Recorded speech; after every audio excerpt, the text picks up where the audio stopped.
Hello student, my name is Nandini. आज की इस क्लास में हम धार्मिक स्वतंत्रता से संबंधित जो आर्टिकल पढ़ रहे थे उनको कंटिन्यू करेंगे। इससे पहली वाली क्लास में हम पढ़ चुके हैं आर्टिकल 25 क्या होता है। आज की क्लास में हम पढ़ेंगे आर्टिकल 26 क्या है। ठीक है, तो जिस प्रकार हमने पढ़ा था कि आर्टिकल प्रत्येक व्यक्ति को अंतःकरण तथा धर्म को मानने, उसके अनुसार अनुसरण करने तथा उसका प्रचार करने की स्वतंत्रता देता है। ठीक है, उसी प्रकार आर्टिकल 26 जो आर्टिकल 25 है वो व्यक्ति को देता है। ठीक है, व्यक्ति को धार्मिक अधिकार देता है, लेकिन आर्टिकल 26 ये समुदाय को अधिकार देता है। ठीक है, प्रत्येक आर्टिकल 26 कहता है प्रत्येक समुदाय को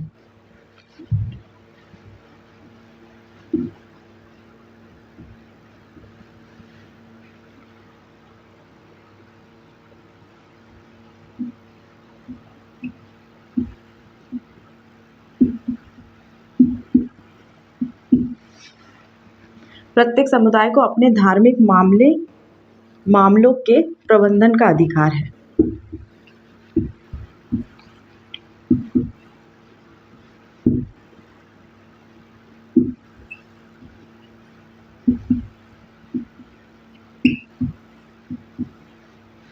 ठीक है, आर्टिकल 26 क्या बोलता है? प्रत्येक समुदाय को अपने धार्मिक मामलों के प्रबंधन का अधिकार है। मतलब कि कोई धार्मिक संस्था है, जैसे मंदिर है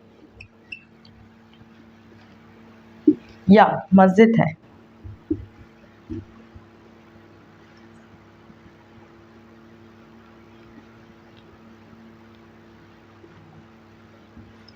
मंदिर है, मस्जिद है, तो ये अपने जो भी मामले हैं उनका प्रबंधन कर सकते हैं, है ना।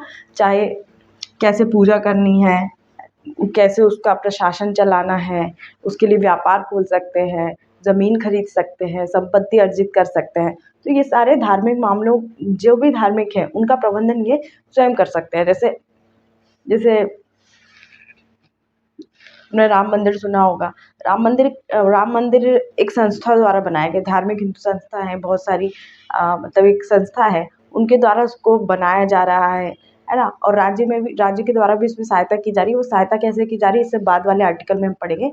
लेकिन जो हिंदू हैं उनका एक संगठन है, उनके द्वारा उसको चलाया जा रहा है, उनका प्रबंधन किया जा रहा है, कैसे वो बनेगा, किस डिज़ाइन का बना है ना। जिस भी डिज़ाइन से बना है ये एक समूह के द्वारा तय किया गया है। उसको कैसे प्रबंधित किया जाएगा ये भी एक समूह द्वारा तय किया जा रहा है।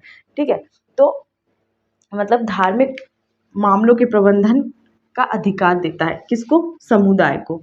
तो आर्टिकल 26 किससे? समुदाय विशेष से संबंधित है। ठीक है, इससे संबंधित एक मुद्दा है, सबरीमाला मुद्दा, उसको हम देखेंगे। समझ में आया? 26 क्या है? समुदायों को अपने धार्मिक मामलों के प्रबंधन का अधिकार दे सकता है। मतलब कि वो चाहे तो अपने जो भी धार्मिक संस्था है उसके लिए ज़मीन खरीद सकते हैं, उसके लिए व्यापार कर सकते हैं, संपत्ति अर्जित कर सकते हैं, है ना। और कैसे उसका प्रशासन चलाना है, कैसे उसको कंट्रोल करना है, कैसे उसको नियंत्रित करना है, क्या व्यवस्था होगी, ये सब कुछ करने का अधिकार, है ना, समुदाय को दिया गया है। ठीक है, इसके बाद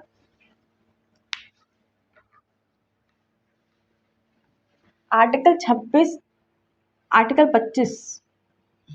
आर्टिकल 25 और 26 दोनों को मिला के दोनों के ही कॉन्टेक्स्ट में एक मुद्दा है, सबरीमाला मुद्दा।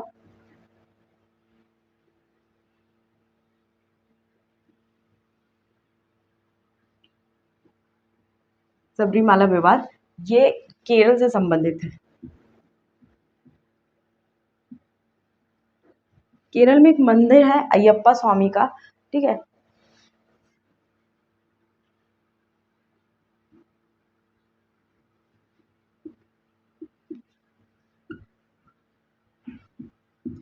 अयप्पा स्वामी मंदिर। इस मंदिर में क्या रहता है कि जो रजस्वलाएं महिलाएं रहती हैं,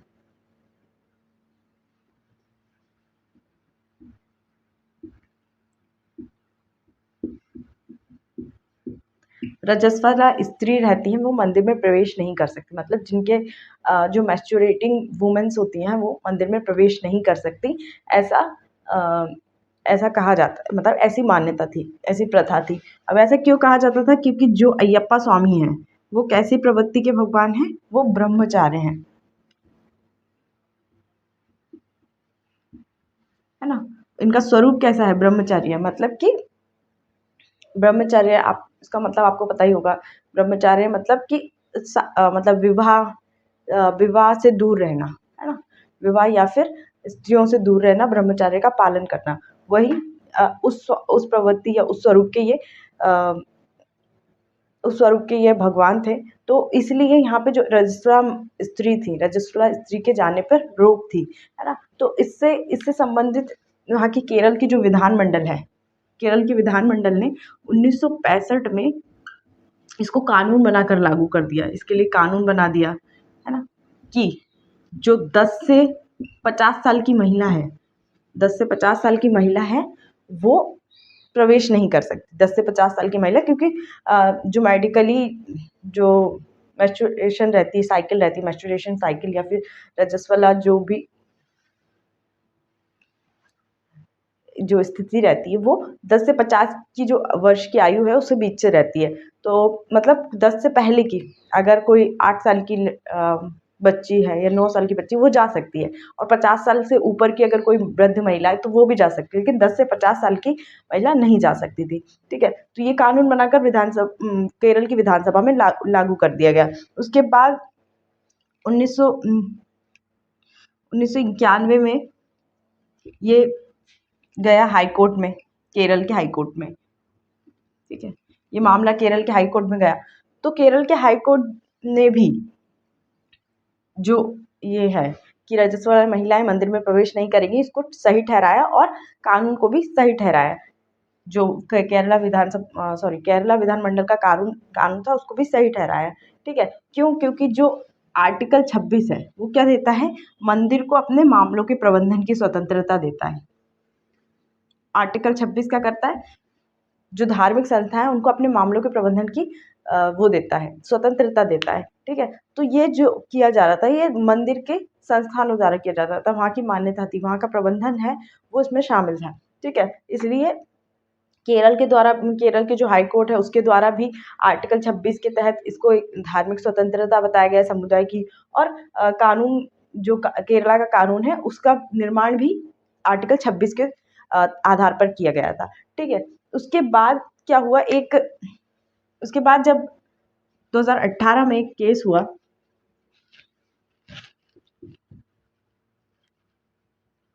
इंडियाज एक केस, फिर 2018 में ये केस हुआ, India's young lawyers case association, sorry, lawyer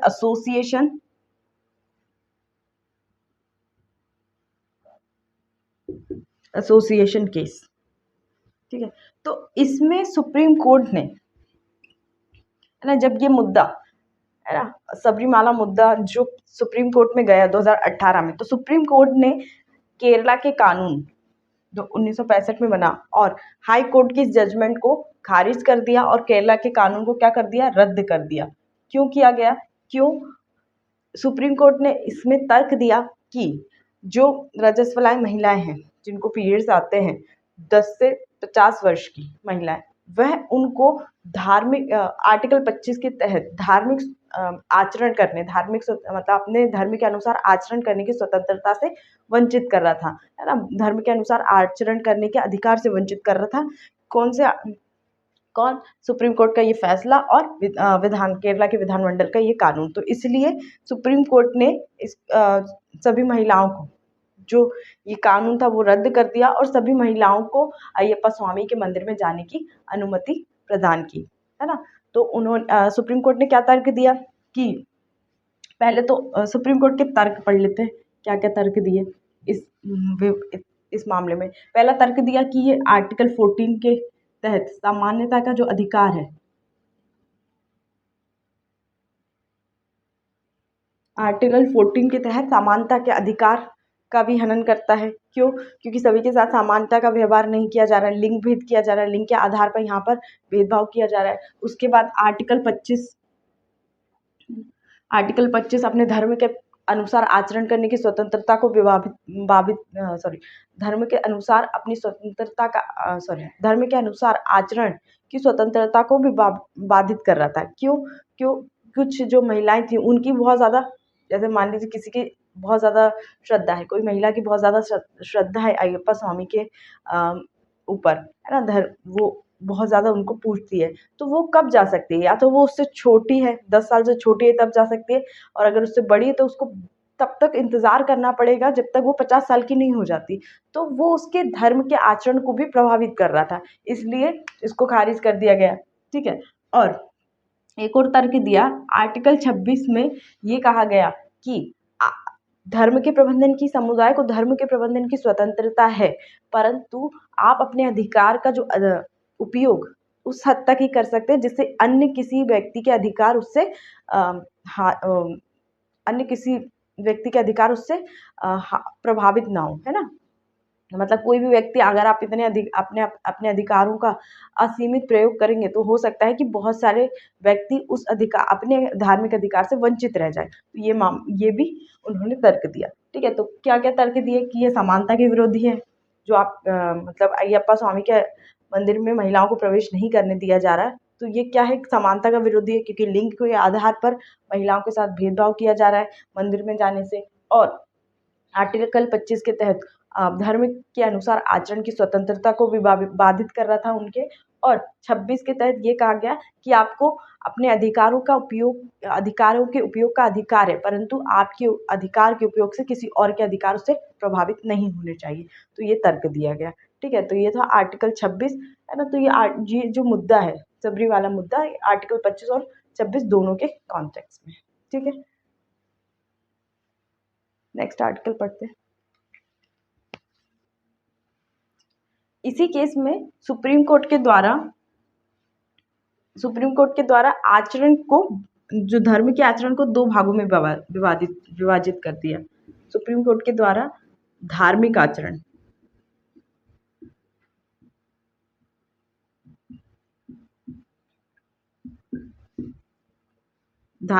को 2 भागों में विभाजित कर दिया। एक अनिवार्य धार्मिक आचरण,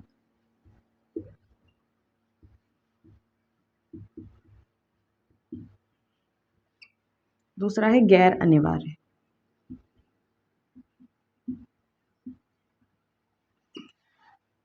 तो सुप्रीम कोर्ट इस केस में जो धार्मिक आचरण है उसको 2 भागों में विभाजित कर दिया, एक अनिवार्य धार्मिक आचरण और एक है गैर अनिवार्य धार्मिक आचरण। इसका क्या मतलब है?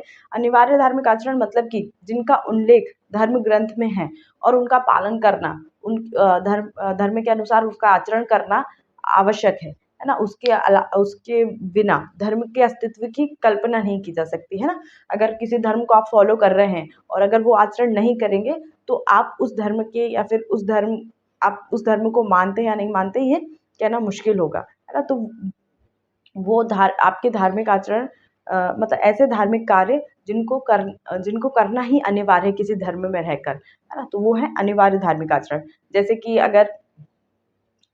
अगर आप इस्लामिक हैं, मतलब मुस्लिम हैं, अगर आप नमाज नहीं पढ़ते हैं तो वो एक क्या है, नमाज पढ़ना एक अनिवार्य धार्मिक आचरण है इस्लाम के तहत, ठीक है। तो नमाज पढ़ना एक अनिवार्य धार्मिक आचरण है। उसी प्रकार गैर अनिवार्य जो आचरण होते हैं,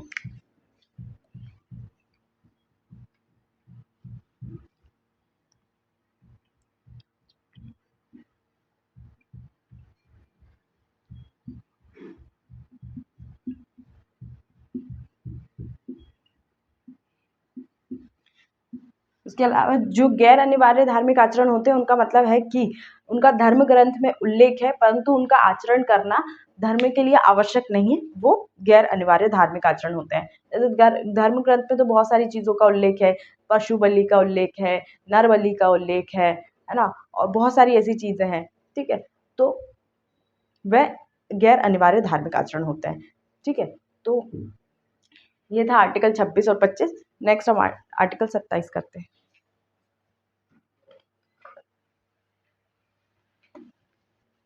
अब है आर्टिकल 27, ठीक है। आर्टिकल 27 बोलता है कि राज्य आर्टिकल 27, राज्य ऐसा कोई कर नहीं लगा सकता जो किसी विशेष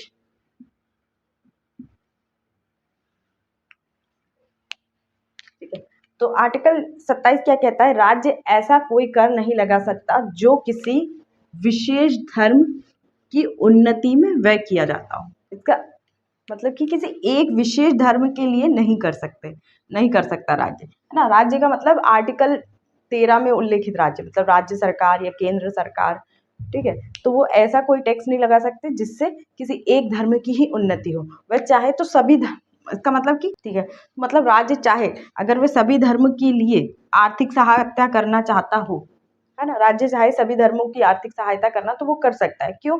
क्योंकि जो हमारे देश का पंथ निरपेक्ष है, हमारा देश कैसा एक पंथ निरपेक्ष देश है, लेकिन वो हमारे देश में या संविधान में पंथ निरपेक्ष का एक पॉजिटिव जो स्वरूप लिखा है, मतलब एक पॉजिटिव स्वरूप प्रदर्शित करता है, जिसका जो पश्चिमी जो सेकुलरिज्म है, जो पश्चिमी पंथ निरपेक्ष है, उससे अलग है ना। हमारे देश में ऐसा नहीं है कि राज्य और धर्म दोनों अलग अलग हैं, ऐसा नहीं है। राज्य सभी धर्मों के साथ सभी धर्मों को समान रूप से देखता है और सभी के साथ समान व्यवहार करता है, ठीक है। तो अगर राज्य चाहे सभी धर्मों को, अगर वह उन्नति करना चाहे, सभी धर्मों के लिए उन्नति के लिए आर्थिक सहायता करना चाहे तो कर सकता है। परंतु अगर किसी एक विशेष धर्म के लिए, मान लीजिए हिंदू धर्म के लिए, सनातन धर्म के लिए अगर ऐसा कोई वो कर लगा दे, केवल उससे हिंदू धर्म की ही उन्नति हो, ऐसा नहीं कर सकता। लेकिन वो चाहे ऐसी आर्थिक सहायता कर सकता है जिससे सभी धर्मों की उन्नति हो, है ना। और राज्य ऐसा करता भी है। जैसे कि अगर जब राम मंदिर का हम फैसला आया था, तो राम मंदिर के लिए ट्रस्ट भी बना था उस टाइम पे, और राम मंदिर की जो ट्रस्ट है उसकी भी आर्थिक सहायता की गई थी, और जो मुस्लिम पक्ष है उसको भी 5 एकड़ जमीन दी गई थी अनुदान के रूप में। तो दोनों धर्मों के लिए, मतलब दोनों धर्म के लिए बराबर से किया गया था। ऐसा किसी एक धर्म के पक्ष में नहीं किया जा सकता। तो इसका अर्थ ये मतलब कि यहाँ पे विशेष एक धर्म के लिए नहीं कर सकते, अगर राज्य चाहे सभी धर्म के लिए कर सकता है। तो मतलब आर्टिकल जो 27 है वो सर्वधर्म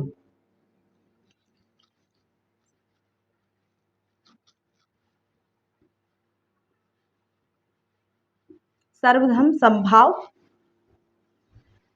का आधार है ना। आर्टिकल 21 में अगर आपसे ये पूछा जाए कि संविधान का कौन सा आर्टिकल से सर्वधर्म समभाव की झलक प्रस्तुत होती है, देश के मतलब सरकार का या राज्य का सर्वधर्म समभाव का स्वरूप व्यक्त होता है, तो वो है आर्टिकल 27। तो ये था आर्टिकल 27, ठीक है, किसी एक विशेष के लिए नहीं कर सकते। इसके बाद हम बात करते हैं आर्टिकल 28 की। आर्टिकल 28 राज्य और धार्मिक शिक्षा के मध्य संबंध बताता है।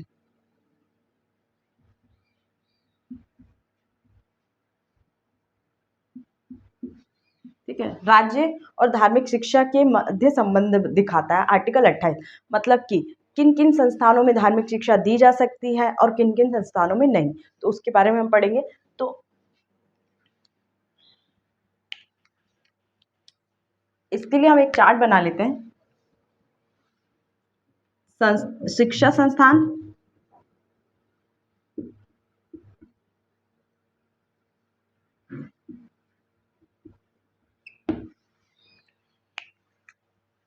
और धार्मिक शिक्षा।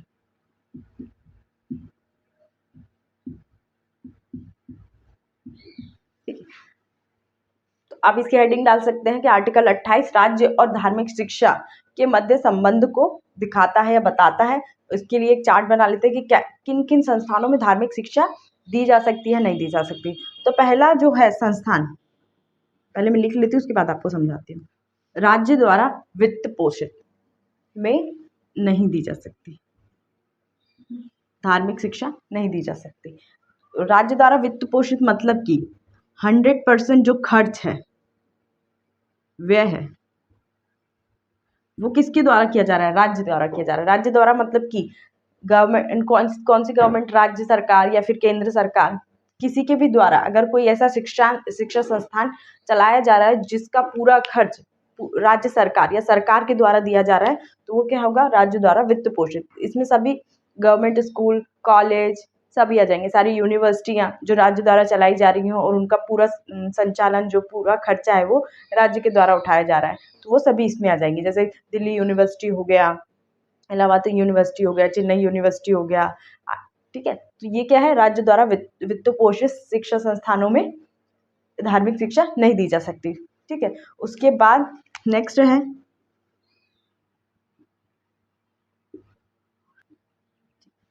तो राज्य द्वारा आर्थिक सहायता प्राप्त या राज्य द्वारा मान्यता प्राप्त शिक्षा संस्थानों में दी जा सकती है, परंतु किसी को बाध्य नहीं किया जा सकता उसको, ठीक है।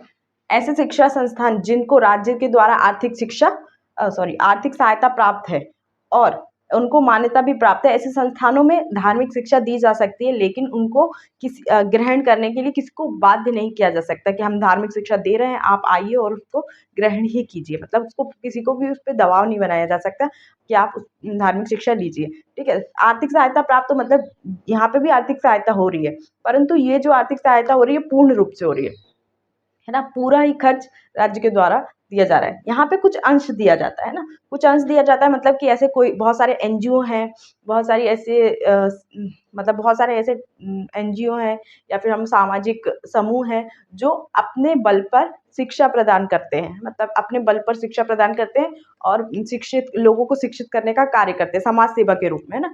तो उनको राज्य सोचता है कि हम, राज्य का तो काम बढ़ ही रहा है, राज्य क्या चाहता है कि सभी नागरिकों को शिक्षा मिले, और राज्य के पास इतने संसाधन नहीं है कि वह सभी को शिक्षा दे पाए, है ना। तो अगर कोई ऐसी समाज सेवा समूह है ना, कोई ऐसा एनजीओ है जो लोगों को शिक्षित कर रहा है, तो राज्य क्या करता है कि अनुदान दे देता है या फिर उनको सहायता कर देता है कि हाँ अच्छी बात है, आप शिक्षा कर रहे हैं, अच्छा कार्य कर रहे हैं, तो उनको आर्थिक सहायता कर देता है, ठीक है। और मान्यता प्राप्त मतलब जितने भी प्राइवेट यूनिवर्सिटी हैं या फिर प्राइवेट मान्यता प्राप्त स्कूल हैं, वहाँ वो इसमें आ जाएंगे। जैसे कि हम प्राइवेट स्कूल हो गया, या अभी बहुत सारे ऐसे प्राइवेट कॉलेजेस हैं, बीई कॉलेज हैं, है ना, बहुत सारे, मतलब बहुत सारे कॉलेज हैं, प्राइवेट कॉलेज। तो प्राइवेट कॉलेजों में भी धार्मिक शिक्षा दी जा सकती है, परंतु किसी को उसके लिए बाध्य नहीं किया जा सकता। उसके बाद है चौथा, अन्य, है ना। तो अन्य में भी शिक्षा दी जा सकती है, पर और इन किसी को बाध्य किया जा सकता है,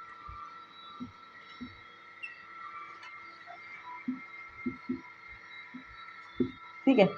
तो अन्य जो संस्थान है, उन अन्य जो धार्मिक संस्थान है, उन जैसे कोचिंग इंस्टीट्यूट हो गया, वो अन्य ही है ना। वो उनको ना तो किसी से आर्थिक सहायता मिल रही है, ना वो सरकार के द्वारा चलाए जा रहे हैं पूरी तरीके से, और ना ही उनको कि बहुत सारे कोचिंग संस्थान है उनको मान्यता भी प्राप्त नहीं होती गवर्नमेंट की तरफ से। तो अगर वो चाहें तो वो धार्मिक शिक्षा दे सकते हैं और वो बाध्य भी कर सकते हैं, है ना। क्यों? क्योंकि अगर मान्यता प्राप्त होंगे तो कोचिंग के द्वारा ऐसी कोई डिग्री नहीं दी जाती है ना, कि आपने चलिए आइए हम आपको बी की डिग्री दे देते हैं, एमए की डिग्री दे देते हैं, है ना। तो मान्यता तो उनको नहीं दी जाती, है ना। अगर वो सर्टिफिकेट देते हैं तो उनकी भी कोई मान्यता नहीं होती है।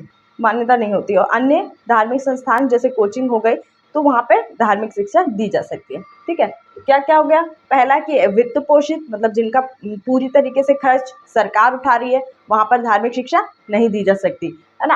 आर्थिक सहायता प्राप्त या मान्यता प्राप्त, वहाँ पर शिक्षा दी जा सकती है, लेकिन बाध्य नहीं किया जा सकता। अन्य में दी जा सकती है और बाध्य भी किया जा सकता है किसी को ग्रहण करने के लिए, ठीक है। तो ये था आर्टिकल 28। तो धार्मिक स्वतंत्रता का अधिकार हमने बहुत डिटेल में पढ़ा, है ना। इससे पहले वाली क्लास में हमने आर्टिकल 26 पढ़ा था, आप उसको जाके इससे पहले वाली क्लास में हमने आर्टिकल 25 पढ़ा था, तो आप उसको जाके देख सकते हैं, ठीक है। तो आई होप आपको ये सेशन समझ में आया होगा। कोई भी डाउट है तो आप मुझे कमेंट में लिख सकते हैं। इससे संबंधित नोट्स के लिए आप हमारे टेलीग्राम ग्रुप को ज्वाइन कर सकते हैं या व्हाट्सएप ग्रुप ज्वाइन कर सकते हैं, लिंक आपको डिस्क्रिप्शन में मिल जाएगी। और वीडियो को लाइक करना ना भूलें और चैनल को सब्सक्राइब करें। Thank you.